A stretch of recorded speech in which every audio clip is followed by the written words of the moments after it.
Il DPR 177 del 2011 obbliga il datore di lavoro committente di attività all'interno di spazi confinati a individuare un proprio rappresentante, in possesso di adeguata esperienza e competenza in materia di salute e sicurezza sul lavoro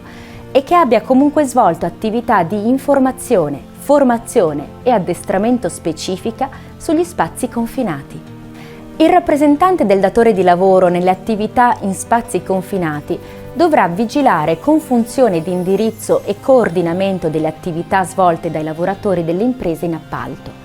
Vega Formazione propone un corso finalizzato ad approfondire i compiti e le responsabilità del rappresentante del datore di lavoro per attività in spazi confinati, nonché le misure di sicurezza, le procedure e i dispositivi di protezione individuale da utilizzare nei lavori in spazi confinati, oltre che gli aspetti della corretta valutazione del rischio. Il corso include prove pratiche di accesso in spazi confinati svolte presso il centro di addestramento di Vega Formazione.